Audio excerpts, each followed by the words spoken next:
여러분 안녕하십니까? 다산에듀 강사 권동성입니다. 우리가 어느덧 구장, 배전 방식 및 전기 공급 방식을 배울 차례가 되었는데요. 어떠신가요? 시간이 정말 빨리 흘러가지 않았나요? 그쵸? 우리가 눈 깜짝할 사이에 벌써 9장까지 온 겁니다. 저와 함께 이제 배우는 지도 벌써 1장부터 8장을 지나서 9장에 오게 되었는데, 자, 이 9장, 배전 방식 및 전기 공급 방식에서는 어떤 것을 조금 초점을 두어서 공부를 해야 되냐면, 배전 방식의 종류와 각각의 특징, 그리고 전기 공급 방식의 종류와 각각의 특징, 자, 그 다음에 전압에 올렸을 때 어떠한 영향이 있는지, 그리고 마지막으로 직류와 교류 송전 방식은 어떠한 차이가 있는지, 자, 이런 것을 조금 눈여겨보시면 좋을 것 같아요. 그렇기 때문에 여러분은 이 배전 방식 및 전기 공급 방식에 대해서 굉장히 중요하거든요. 이거 필기시험에서 계속해서 출제가 되고 있습니다. 그렇기 때문에 좀 신경을 잘 쓰셔서 같이 저와 함께 학습하셨으면 좋겠습니다. 자, 배전 방식을 보기 전에 우리가 본격적으로 알아보기 전에 전압의 종류에 대해서 조금 알아보고자 해요. 전압의 종류.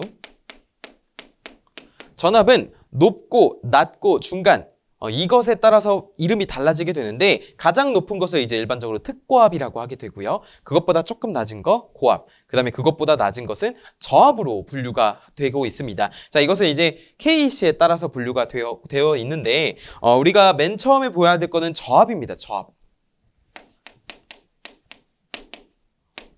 저압의 경우에는 어떻게 되어 있냐면, 직류인 경우에는요, DC라고 하죠. 직류. 우리가 알고 있는 직류 교류 있잖아요. 자, DC인 경우에는 1.5 kV 이하. 그러니까 낮은 전압이죠. 이것보다 낮은 전압은 저압으로 분류하겠다는 겁니다.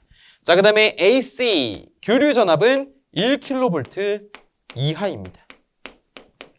이러면 저압이다라고 하는 거고요. 자, 그 다음에 고압 있죠. 고압인 경우에는 저압을 초과하고 그 다음에 7kV 이하인 경우. 자, 그래서 결국에 저압 초과라는 건 뭐예요? 직류의 경우에는 1.5kV를 초과하고 7kV 이하를 고압으로 정하겠다는 겁니다. 그 다음에 교류인 경우에는 1kV를 초과하고 7kV 이하를 정하겠다는 거고요. 자, 그 다음에 마지막에 특고압 남았잖아요. 특고압은 무엇이냐면 요 7kV 있죠. 자, 이 값을 넘게 되면 우리가 특고압이라고 하게 됩니다.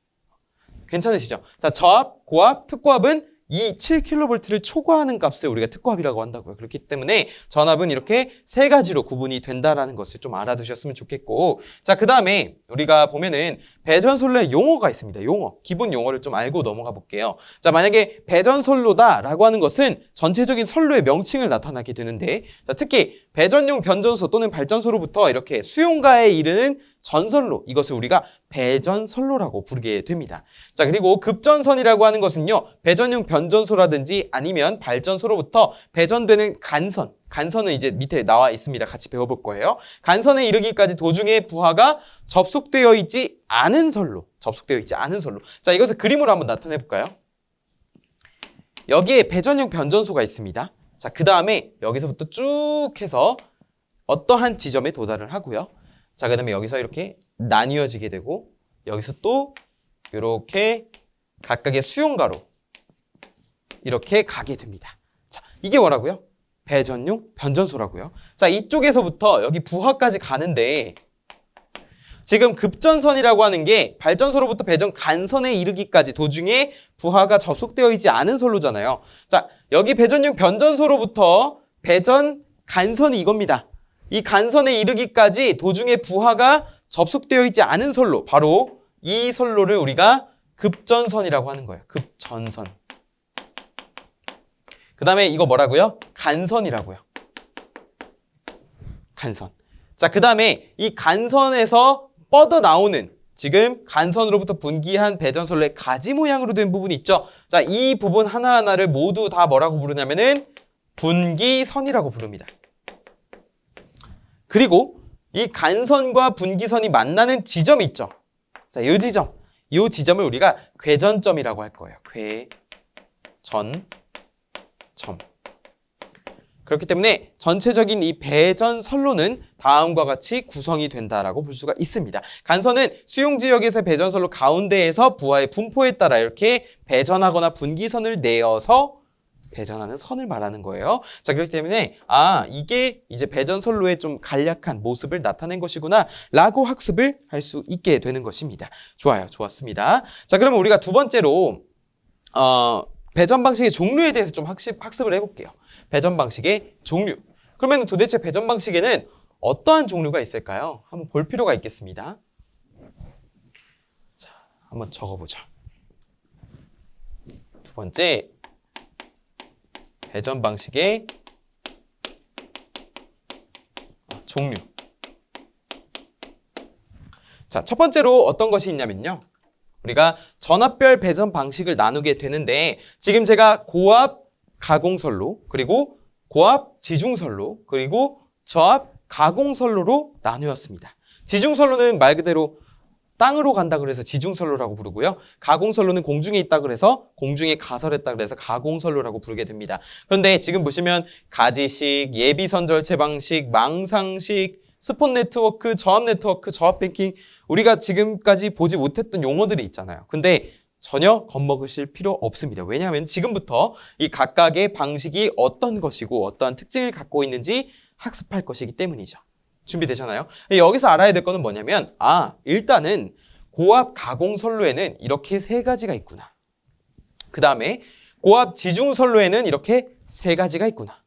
자, 그 다음에 저압 가공선로에는 이렇게 세 가지가 있구나 라는 것을 여러분께 보여드리고 있는 겁니다. 그렇기 때문에 여러분은 이렇게 전압별로 배전 방식이 달라지게 되는구나 라는 정도만 지금 기억하시면 된다는 거죠.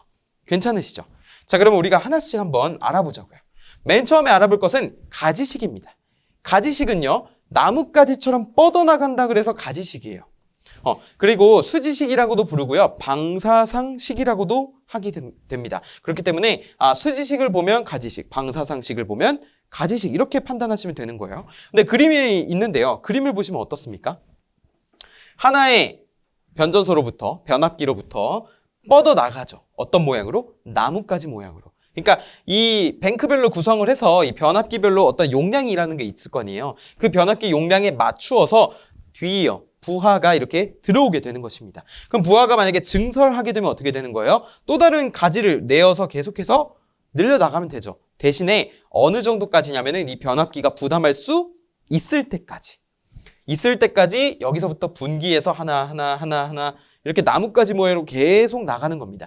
자, 이러한 형태를 우리가 뭐라고 부르냐면은 가지식 또는 방사상식, 수지식이라고 부르게 되는 거예요. 교재에도 나와 있듯이 분기선을 내며 한쪽으로만 전력을 공급하는 방식이라고 써 있습니다. 자, 첫 번째 특징이 있어요. 배전용 변전소로부터 1회선으로 공급을 받거든요. 자, 그 다음에 두 번째로는 경제적인 공급 방식. 이게 경제적이에요. 왜냐면은 보시는 바와 같이 구조가 좀 간단하다고 볼 수 있습니다. 그렇기 때문에 경제적인 공급 방식이고,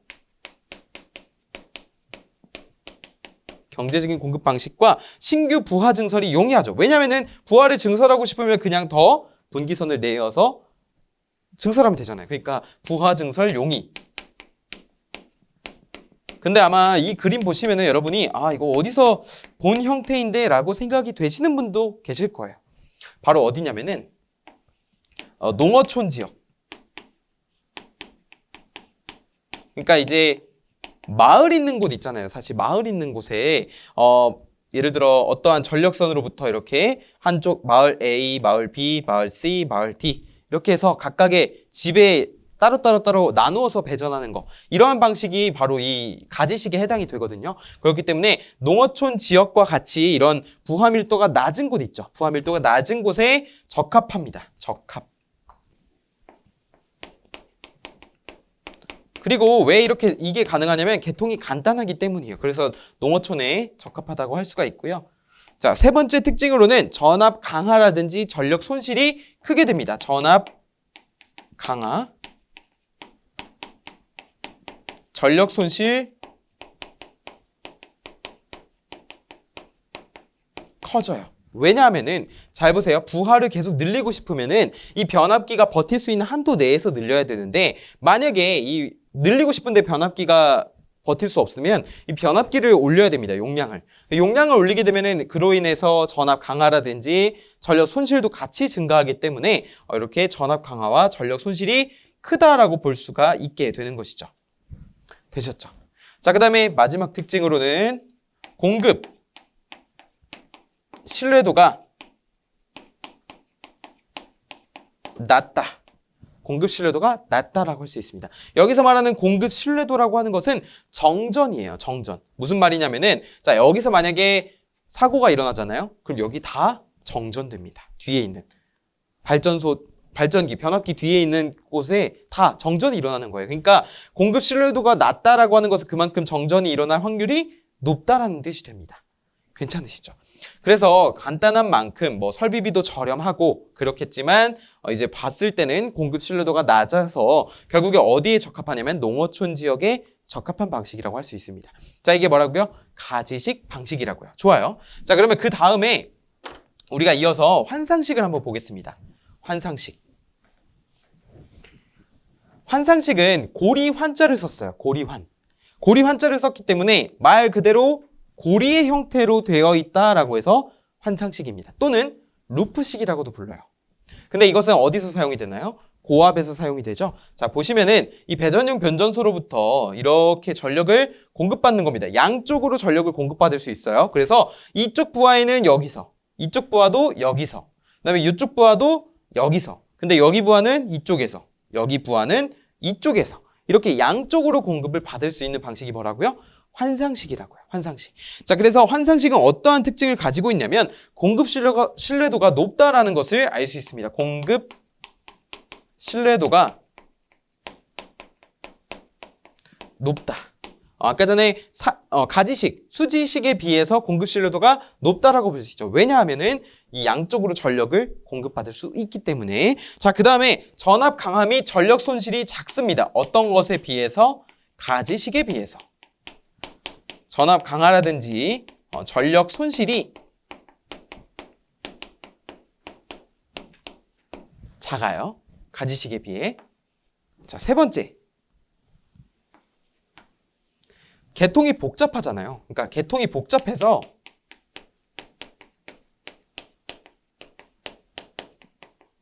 설비비가 비싸다.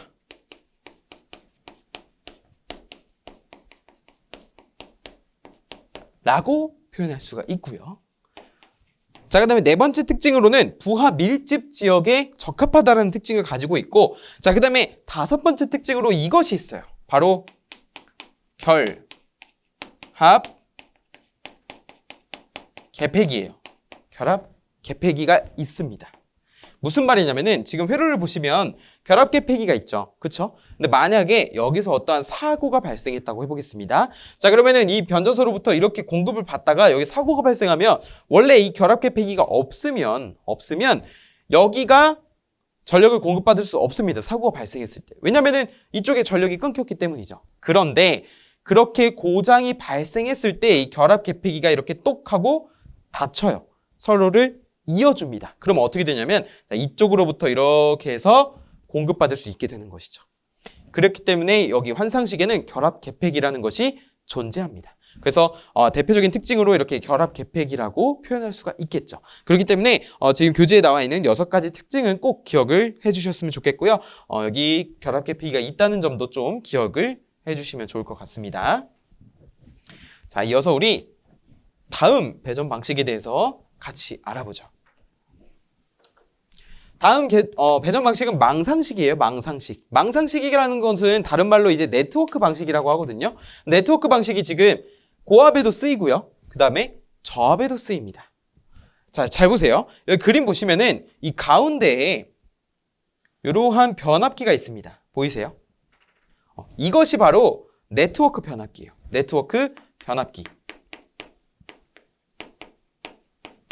그 다음에 그 밑에는 네트워크 프로텍터라고 있습니다. 이거에 대해서 이제 배워볼 거예요. 자, 그 다음에 네트워크 방식인데 이렇게 보시면은 딱 봐도 계통이 어떻습니까? 되게 얽히고 설켜 있고 굉장히 복잡해 보이지 않습니까?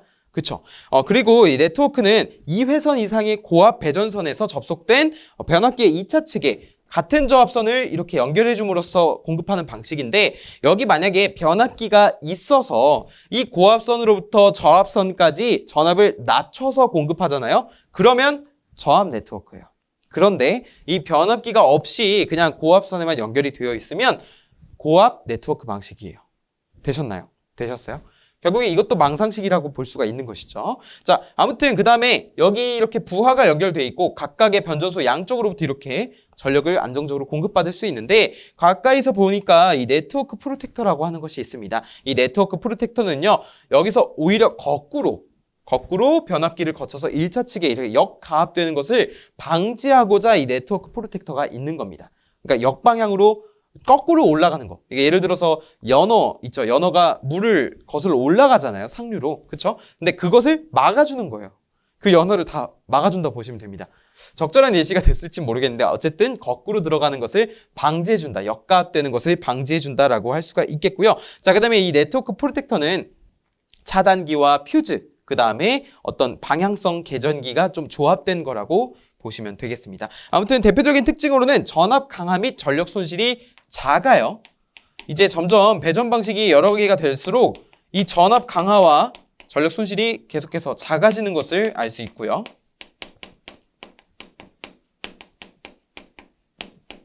그 다음에 무정전 전원 공급이 가능해서 공급 신뢰도가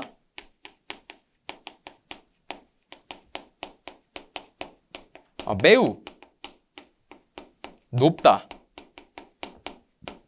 라고 볼 수가 있고요.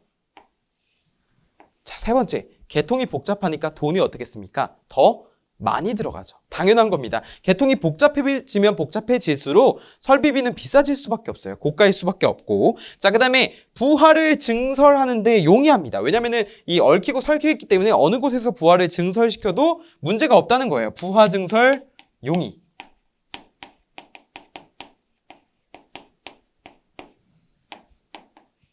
자, 그 다음에 이러한 형태가 어디에 적합할까 그러면? 방금 전에 이제 가지식 같은 경우에는 농어촌 지역에 적합하다고 볼 수가 있었죠. 자, 그 다음에 이 네트워크 방식은 어디에 적합하다고 볼 수가 있냐면 대도시,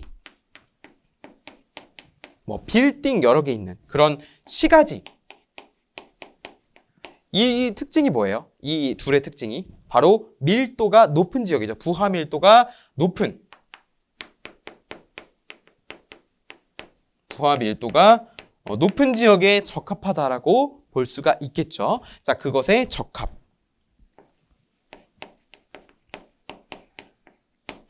좋습니다. 지금 네 번째 했고요. 자, 다섯 번째 특징 볼게요. 다섯 번째 특징은 플리커 현상 및 전압 변동률이 작다라는 겁니다. 자, 여기서 말하는 이제 전압 강화가 작고 전력 손실이 작고 전압 변동률도 작지만 플리커 현상이라고 하는 것은 무엇이냐면 우리 깜빡깜빡 하는 거 있죠? 이거는 전압이 불안정하기 때문에 발생하는 겁니다. 예를 들어서 형광등이 깜빡깜빡 한다든지 아니면 TV가 조금 이렇게 잡음이 많이 발생한다든지 그런 게 다 플리커 현상이거든요. 이 플리커 현상이 어떻다고요? 감소한다고요. 어떨 때? 네트워크 방식을 적용했을 때. 자, 그렇기 때문에 이렇게 다섯 가지로 조금 정리를 해볼 수가 있을 것 같아요. 나머지 이제 변압기나 네트워크 프로텍트 설치비에 따른 설비비가 비싸거나 그리고 변전소의 수도 감소시킬 수가 있고요. 자, 그 다음에 공급 신뢰도가 높다는 거는 뭐죠? 무정전으로 공급 가능하다는 거죠. 그러니까 고장 나더라도 다른 회선으로부터 전력을 공급받을 수 있기 때문에 우리가 공급 신뢰도가 매우 높다라고 했습니다. 좋아요. 그 다음에 다섯 번째 알아볼게요. 다섯 번째는 예비선 절체 방식입니다. 여러분, 예비선 절체 방식 문장에서 조금 느껴지지 않나요? 단어에서 어떠한 변전소, 서로 다른 변전소에서 주회선과 예비회선을 이렇게 빼는 거예요. 이렇게 두 개로 이렇게 뺍니다. 빼서 만약에 이 주회선으로 전력 공급이 불가능할 때가 있을 거 아니에요. 아니면 원하는 전압 기준에 도달하지 못했을 때, 그때는 이 절체 스위치가 자동으로 예비회선 쪽으로 바뀌면서 예비회선으로부터 안정적으로 수용가의 전력을 공급받을 수 있도록 하는 그런 시스템이 뭐라고요? 예비선 절체 방식이라고요. 자, 그렇기 때문에 우리가 예비선 절체 방식은 지중전선로 케이블 방식을 채택을 해야 되고요. 그 다음에 이 절체하는 과정에 있어서 여기 스위치가 예를 들어 여기서 여기로 가다가 이 중간 지점, 이 지점 있죠. 자, 이 지점에는 어쨌든 둘 다 연결이 안 된 상태잖아요. 그러니까 단시간 정전 또는 순간적인 그런 정전을 조금 수반한다라고 보시면 되겠고요. 자, 결국에 이 주회선이 안 되고 예비회선으로 되면은 어느 수용가에 좀 적합하다고 볼 수가 있냐면 군사시설이라든지, 그쵸? 뭐 정전이 돼서는 안 되는 곳 있잖아요. 그 다음에 병원, 응급환자들 있는데 정전이 되면은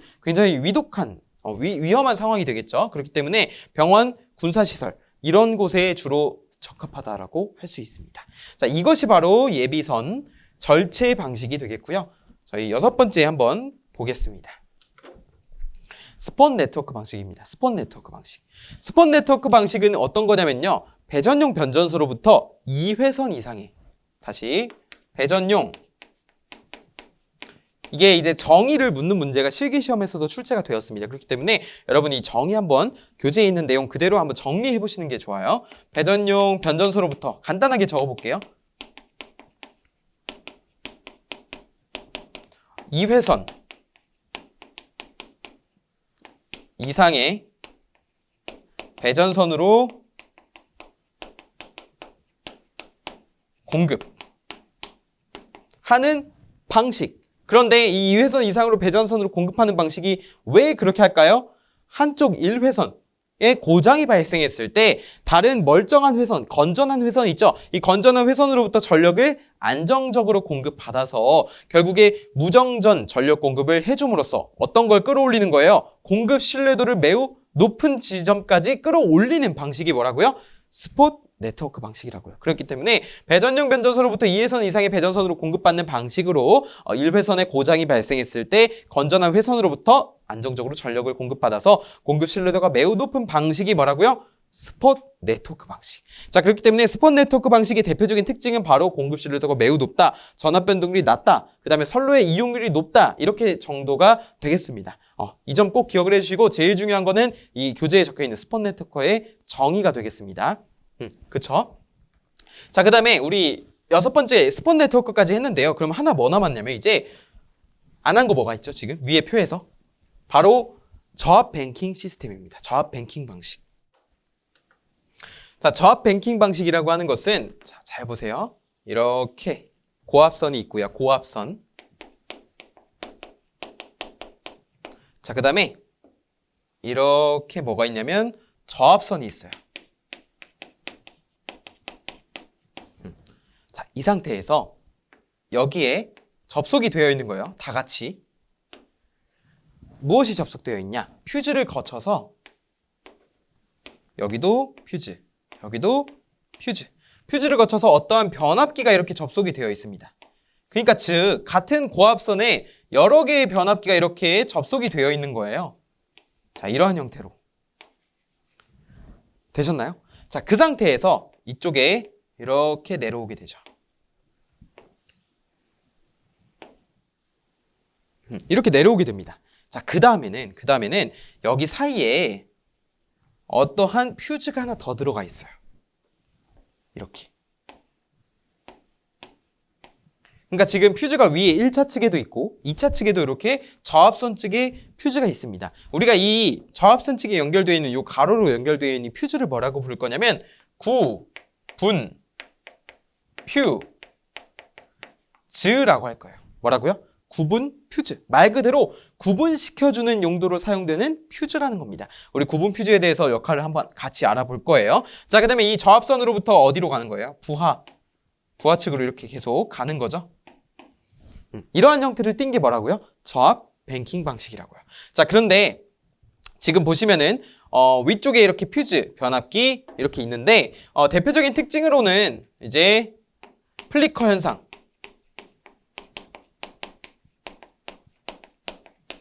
감소라고 할 수가 있고, 자, 마찬가지로 전압 변동과 전력 손실, 감소 할 수가 있고요. 자, 그다음에 세 번째로는 부하 증가에 대한 탄력성. 그러니까 예를 들어 부하를 이제 탄력성이라고 하는 것은 부하를 증설할 때 얼마나 용이한지를 물어보는 거거든요. 이 부하 증가에 대한 탄력성이 적당할 때, 탄력성이 적당하고, 그 다음에 이것을 이제 보호하는 고장 보호 장치 있죠. 고장 보호가 적당할 때 어떤 거냐면 공급 신뢰도가 높다. 라고 표현할 수가 있겠습니다. 그래서 일반적으로 그냥 공급 신뢰도가 높다라고 보셔도 무방합니다. 왜냐면은 고장 보호 장치라든지 이런 부하증과 탄력성 등이 적당할 것이기 때문에 이 공급 신뢰도라고 하는 것은 높다라고 볼 수가 있고요. 저압 뱅킹 방식에서. 자, 그다음에 네 번째 특징으로는 캐스케이딩 현상이 나타날 수 있다는 거예요. 캐스케이딩 현상.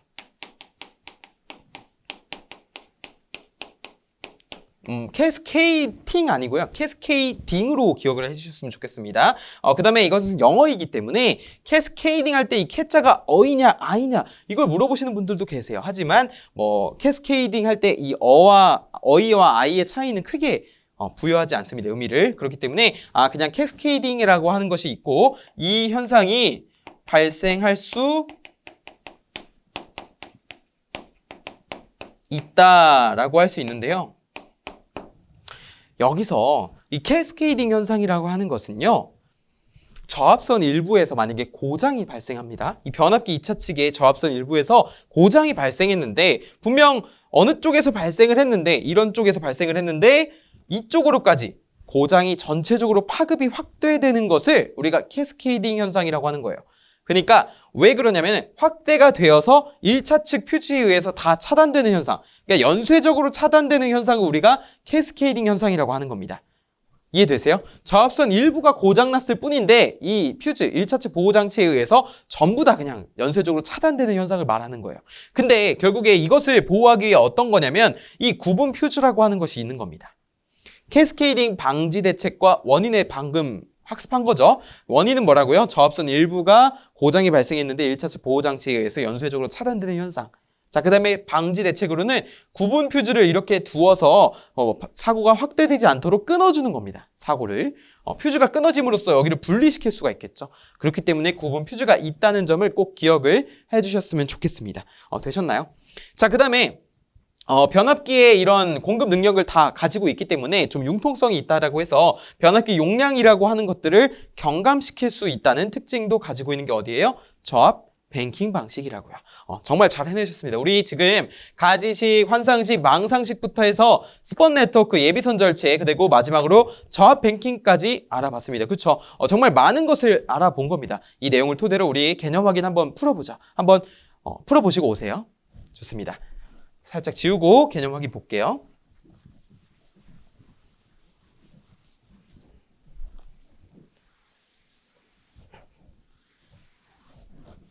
자, 이렇게 지우고 보시면은 문제가 쫙 있습니다.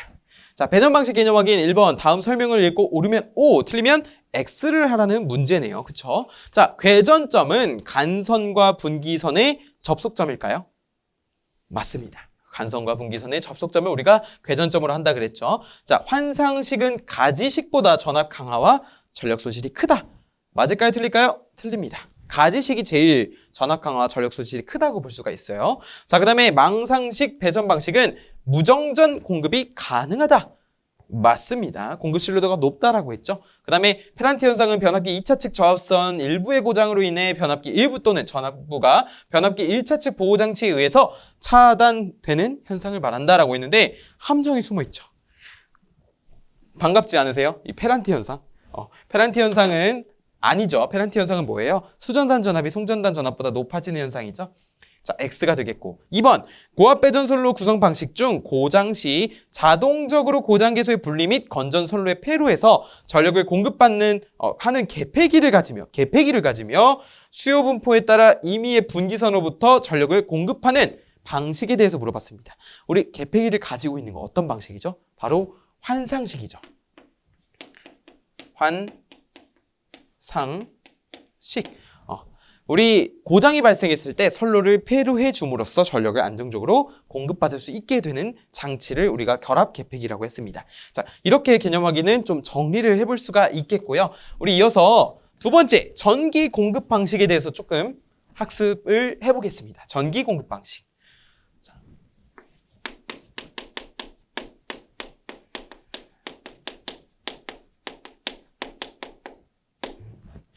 전기 공급 방식의 종류에는 크게 네 가지를 꼽을 수가 있는데 첫 번째는 단상 이선식이 있고요. 두 번째는 단상 3선식, 세 번째는 삼상 3선식, 네 번째는 삼상 4선식을 꼽을 수가 있습니다. 단상 2선식인 경우에는 전선수가 적어서 가성공사 시 유리한데 우리 형광등을 뜯어보면 이렇게 두 선이 나와 있는 것을 보실 수가 있을 거예요. 이것도 다 단상 2선식에 해당이 됩니다. 공사 비용이 굉장히 저렴하고요. 그 다음에 고저압이 혼촉됐을 때 이 저압 측의 전위 상승 억제를 위해서 저압 측 1단자에 접지를 하는 공사를 실시하게 됩니다.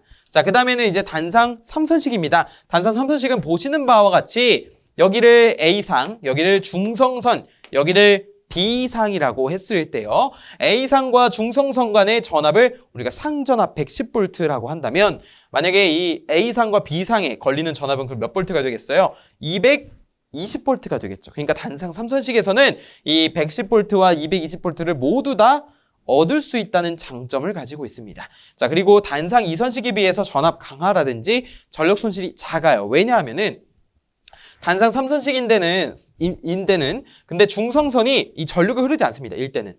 중성선이 평형일 때는 이 전류가 여기에 0A가 흐르거든요. 중성선에 전류가 흐르지 않아요. 그렇기 때문에 전력 손실이 여기서 발생하지 않아서 우리가 단상 2선식에 비해서 전압 강하라든지 전력 손실이 작다라고 볼 수가 있고요. 자, 그리고 그것뿐만이 아니라 이 전압이 지금 올라갔잖아요. 우리가 전압을 더 증가시켰기 때문에 그에 따라 전압 강하라든지 전력 손실이 작아지게 되는 것입니다. 자, 두 번째로는 전압과 전력 손실이 일정할 경우 단상 2선식에 필요한 전선 소유량이 몇 퍼센트? 37.5% 수준이라는 겁니다. 이거를 꼭 기억을 하셔야 돼요. 이 수치를. 굉장히 중요합니다. 자, 그 다음에 두 종류의 전압을 얻을 수 있다. 상전압, 성간전압 말씀드렸죠. 110V, 220V. 그 다음에 단상 2선식에 비해 일선당 공급 전력이, 선 하나당 공급 전력이 133% 수준이다. 단 상전압 기준. 자, 우리가 지금 동그라미 친 거 있죠? 이거는 제가 그림을 통해서 같이 알아볼 거예요. 너무 걱정 마시고 지금 여기서는 뭐다? 이 단상 2선식에 비해서 전선 소량이 37.5% 수준으로 떨어지게 된 거고요. 공급 전력은 더 증가하게 된 거죠. 그러니까 더 좋다는 말입니다. 2선식에 비해. 중성선이 단선될 경우 부하 불평형 시 손상되는 것을 방지하기 위해 저압 밸런서를 채용한다라고 했는데 여러분 이 저압 밸런서라고 하는 것이요. 단권 변압기예요. 왜 이 저압 밸런서를 채용하게 되냐면 특히 다른 방식은 아니고 무조건 단상 3선식에서만 채용하게 되는데 이 보시면은 이런 것들이 다 부하입니다. 그쵸? 근데 부하가 평형일 때 상관이 없는데 만약에 부하가 이제 불평형일 때를 가정을 해볼게요. 부하가 불평형일 때. 부하가 불평형일 때 만약에 이 중성선이 단선되잖아요. 끊어지면은 어떻게 되냐면 여기가 직렬 접속이 됩니다. 서로 다른 불평형 부하가 서로 직렬로 접속이 돼요.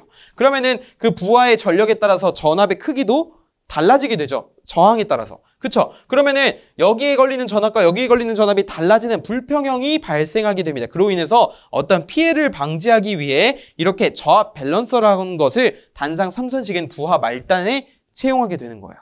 부하 말단의 저압 밸런서. 이거는 이제 단권 변압기거든요.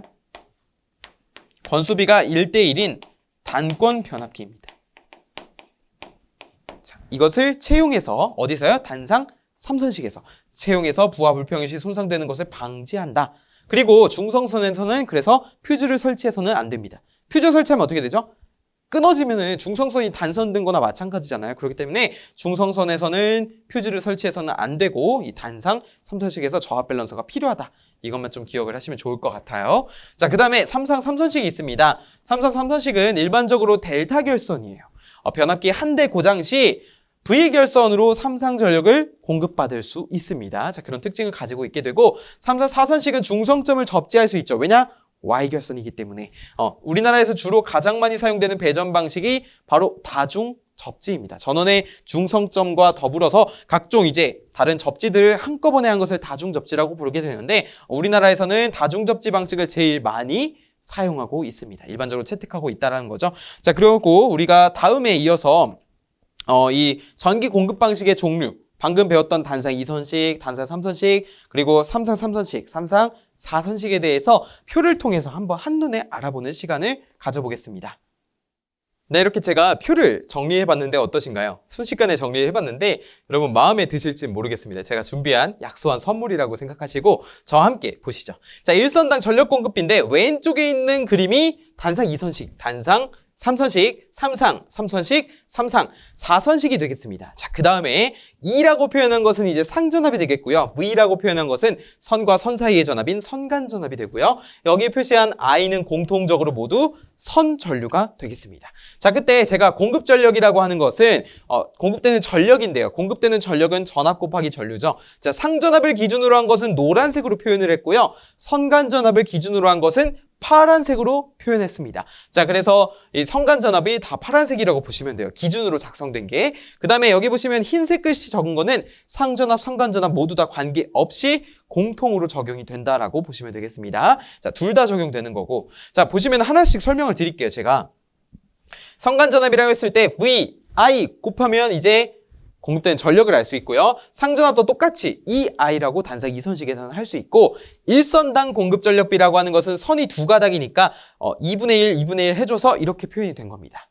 자, 그 다음에 여기 보시면은 단상 3선식에서는 선간전압은 V 하나, 상전압은 E 두 개 있죠. 그렇기 때문에 VI, EI 되고, 선이 세 가닥이기 때문에 3분의 1 VI, 3분의 2 EI라고 표현할 수가 있고요. 일선당 공급전력이기 때문에. 그 다음에 여기 델타 결선에서는 어떻습니까? 선전류와 이 상전압, 선간전압을 곱하게 되면은 루트 3 VI로 정리가 돼요. 또는 루트 3 EI라고 해도 되겠죠. 자, 루트 3 VI 그리고 일선당은 이게 선이 세 가닥이기 때문에 여기를 3으로 나눠주게 됩니다. 3분의 루트 3 VI가 되겠죠. 자, 그 다음에 여기 보시면 3, 4, 4선식은 선간전압으로 했을 때는 루트 3 VI, 상전압으로 했을 때는 3개의 상 곱하기 전류니까 3EI가 되겠습니다. Y결선에서는 상전류와 선전류가 같잖아요. 그래서 3EI로 되는 거고, 여기도 보시면은 4선이기 때문에 4로 나눠준 것을 확인할 수가 있어요. 그리고 마지막으로 뭐 남았습니까?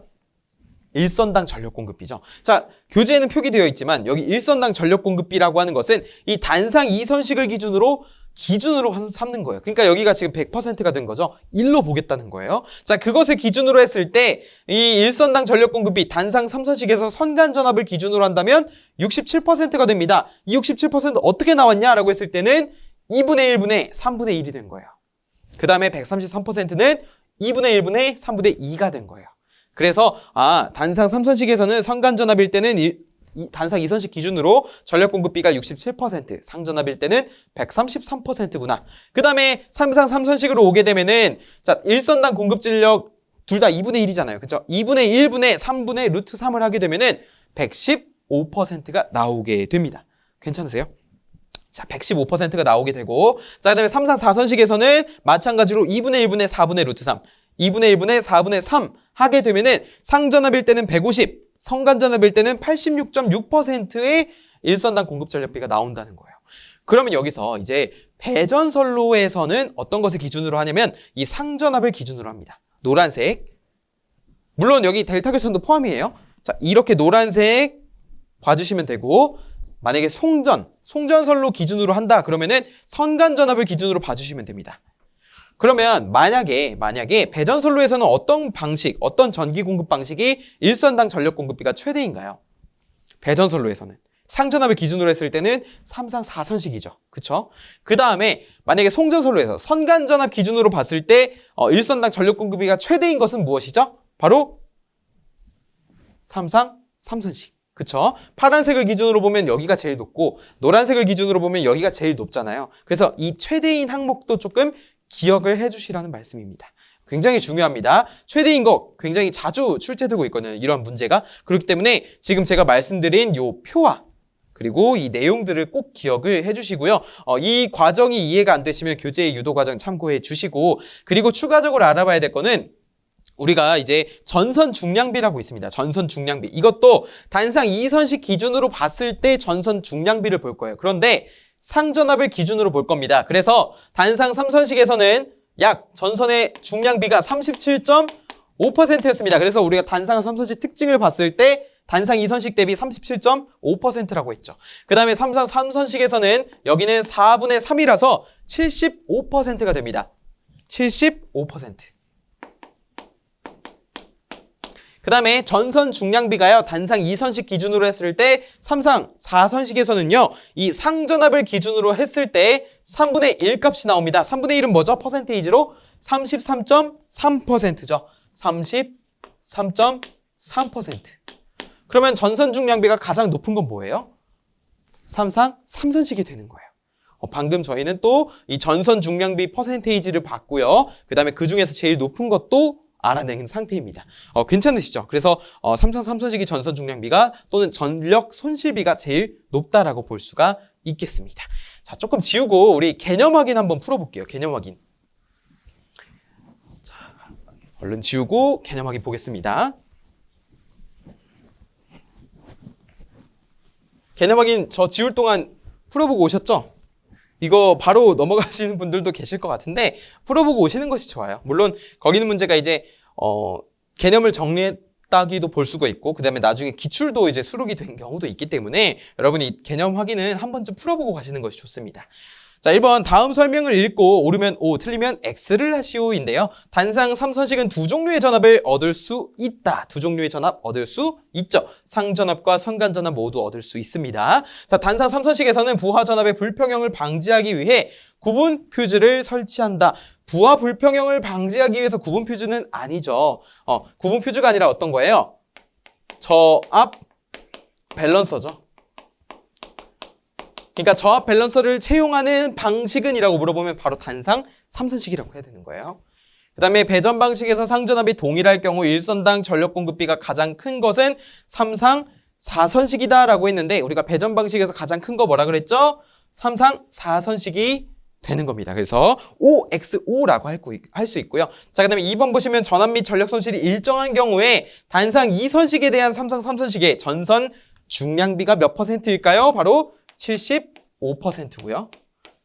4분의 3이죠. 그 다음에 배전거리, 배전전력 손실이 일정한 경우에 삼상 3선식에 대한 삼상 4선식의 전선 소요량의 비는 얼마인가 라고 물어봤는데요. 자, 이거는 이제 기존 기출문제를 이렇게 수록을 해놓은 겁니다. 자, 이거 어떻게 계산하냐면 우리가 전선 중량비 배웠잖아요. 삼상 3선식에 대한 삼상 4선식의 전선 소요량비. 결국에 삼상 3선식의 전선 소요량비는 4분의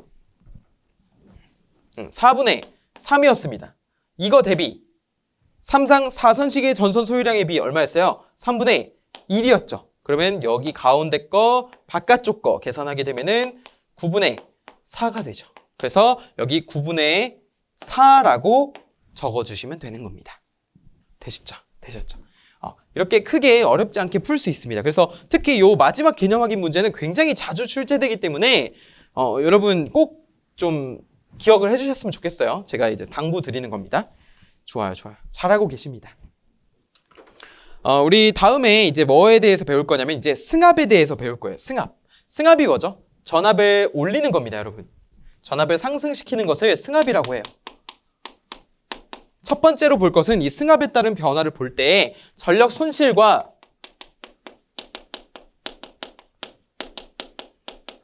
전력 손실률에 대해서 볼 겁니다.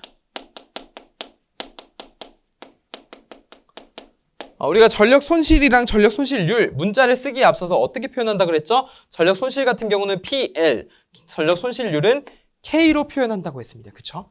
자, 그때 우리가 다른 걸 고려하지 않고 이 승합에 대해서만 볼 거기 때문에 전압을 제외한 나머지는 동일하다고 볼 겁니다. 자, 먼저 전력 손실을 보면은 P의 L이라고 하는 것은 V제곱 코사인 세타의 제곱 분의 P제곱 R인데요. 코사인 세타의 제곱분의 P제곱 R. 그런데 우리가 전압에 따른 변화를 알아야 되잖아요. 다른 게 일정하다라고 봤을 때 전력 손실과 전압은 어떠한 관계를 가지고 있죠? P라고 하는 것은 전압의 제곱에 반비례하는 것으로 알 수 있습니다. 자, 그 다음에 전력 손실률이라고 하는 것은 뭐예요? 전력 손실을 전력에 대해서 나눈 거죠. 그러면 여기가 V제곱 코사인 세타의 제곱에 분의 PR로 할 수가 있고요.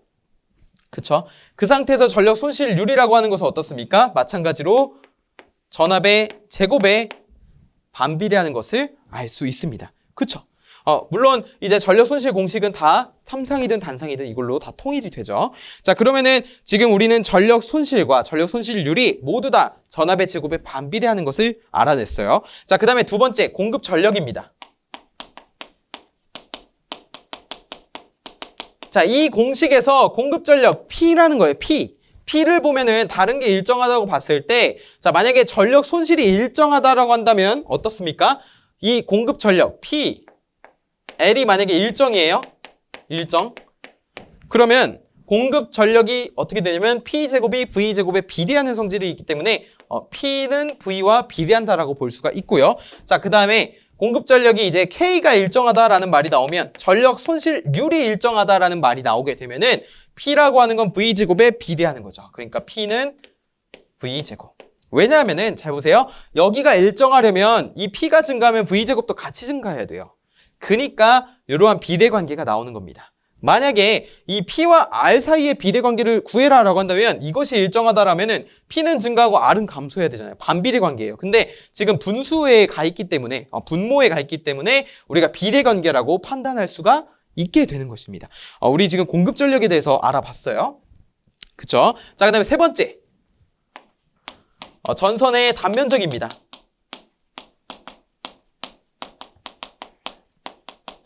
전선의 단면적. 전선의 단면적은 우리가 이렇게 쓸 수 있는데요. 이 전력 손실률 공식에서 가져와 볼게요. 전력 손실률 공식에서 지금 보시면 R이 있습니다. 근데 우리가 전기 저항 R이라고 하는 것은 어떻게 구하죠? 로우 A분의 L로서 구하죠. 그런데 우리가 지금 구하고자 하는 건 뭐예요? 단면적이잖아요. 그럼 A에 대해서 정리를 해보겠습니다.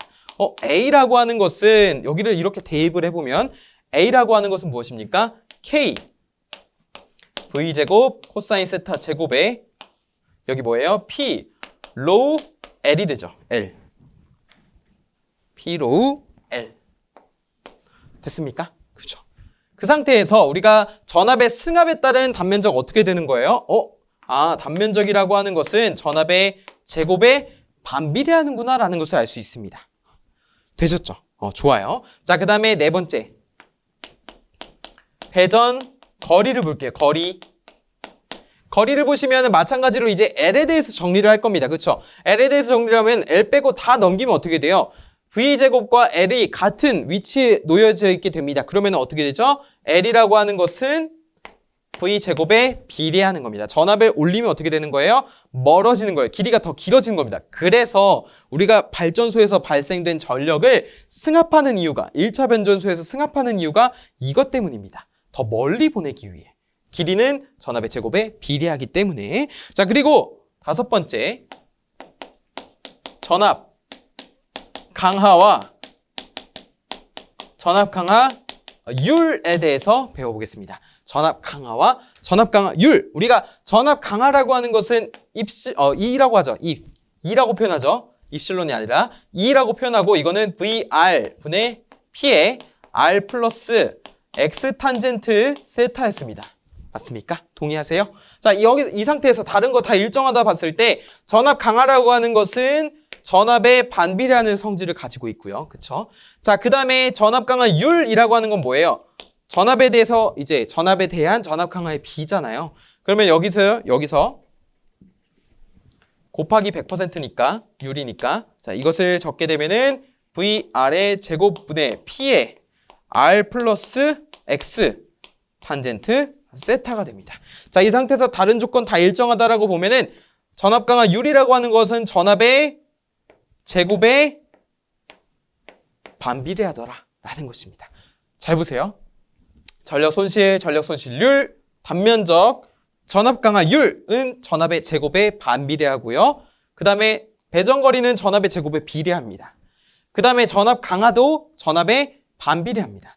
그렇기 때문에 각각의 성질을 조금 기억하시면 좋고, 그 다음에 두 번째로 이제 공급전력, PL, 전력 손실이 일정하다라는 조건이 있으면 공급전력은 전압의 비례, 전력 손실률이 일정하다라는 조건이 있으면 공급전력은 전압의 제곱에 비례한다라고 추가적으로 학습해 주시면 좋겠습니다. 그리고 우리 조금 지워보고 건설비를 한번 볼게요. 건설비.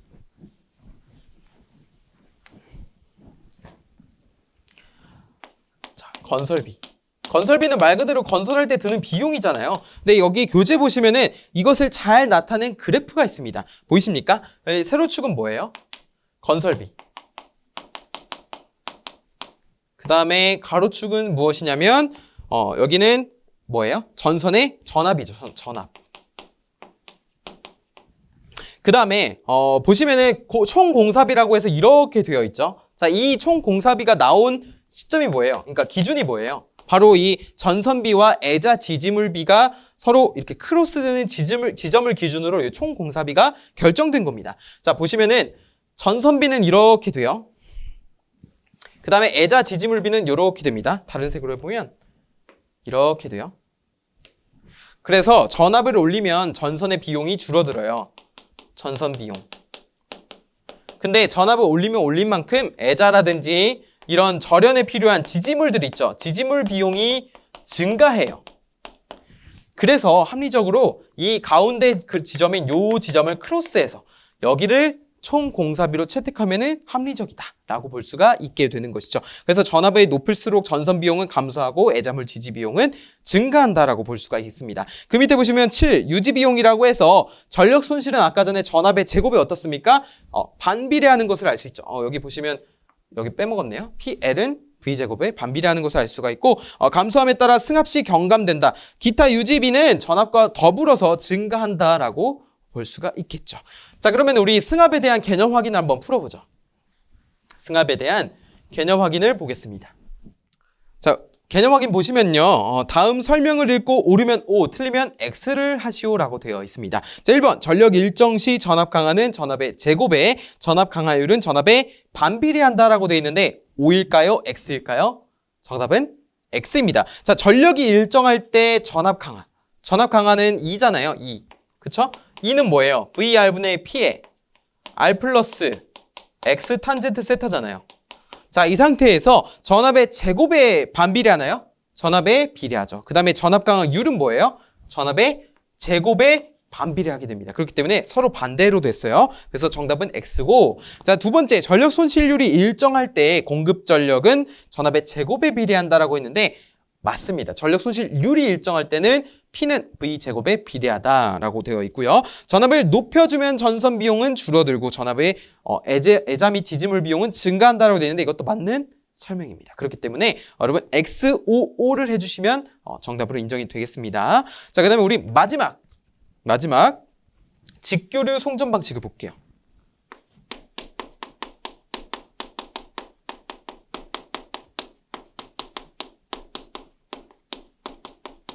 직교류 송전 방식 우리 볼게요.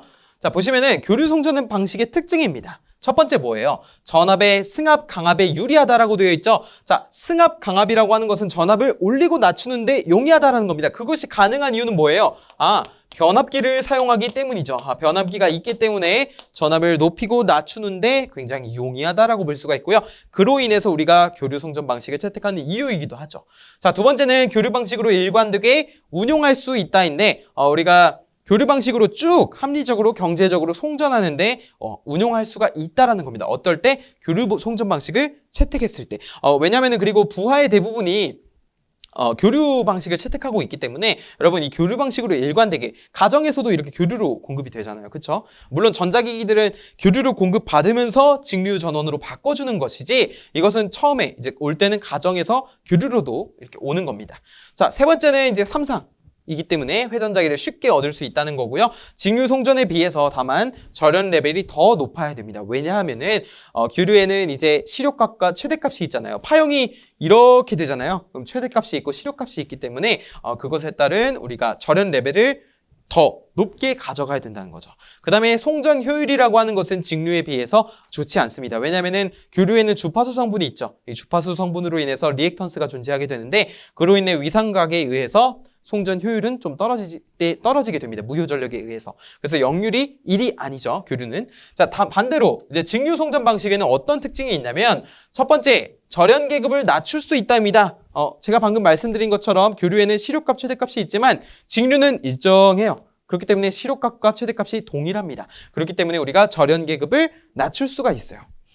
송전 효율이 좋습니다. 무효 전력과 표피 효과가 없습니다. 주파수가 없기 때문이죠. 그래서 역률을 1로 볼 수 있기 때문에 송전 효율은 좋다라고 볼 수가 있어요. 자, 세 번째, 안정도가 좋다라고 되어 있는데 자, 리액턴스에 의한 위상각을 고려하지 않아도 되기 때문에 우리가 송전 안정도가 좋다라고 볼 수가 있고요. 네 번째는 별도의 전력 변환 장치가 필요하게 됩니다. 왜냐면은 제가 아까 말씀드린 것처럼 가정에 교류로 공급이 되면 이 전자장치에서는 직류 전원을 필요로 하기 때문에 별도의 전력 변환 장치가 필요해요. 마찬가지로 송전 방식도 똑같고요. 그래서 설비가 더 복잡해지고 가격도 비싸지게 되는 겁니다. 이게 단점이라고 볼 수 있죠. 그 다음에 주파수 성분이 없기 때문에 이 주파수가 달라도 계통 연계가 가능하게 되고요. 그 다음에 고전압 대전류의 경우에는 회로 차단이 어렵다는 단점을 가지고 있습니다. 대체적으로 직류의 장점은 교류의 단점이 되고요. 교류의 단점은 직류의 장점이라는 것을 좀 아실 수가 있을 거예요. 그래서 이 둘의 상충 관계를 조금 판단하시면 좀 좋지 않을까 생각이 되고요. 마지막으로 직류 방식의 적용이 있는데 이 직류 방식이라고 하는 것은 해저 케이블과 그리고 대용량 장거리 송전으로 765kV 계통에서 사용이 되고요. 교류 계통 간 연계에도 이용이 되는 것을 알 수 있습니다. 자, 이렇게 직교류 송전 방식까지 알아봄으로써 우리가 구장, 배전 방식 및 전기 공급 방식을 마무리해봤습니다. 정말 수업 잘 따라오시느라 고생 많으셨고요. 우리 다음 강의에서 웃는 모습으로 만나 뵙길 기대하겠습니다. 감사합니다.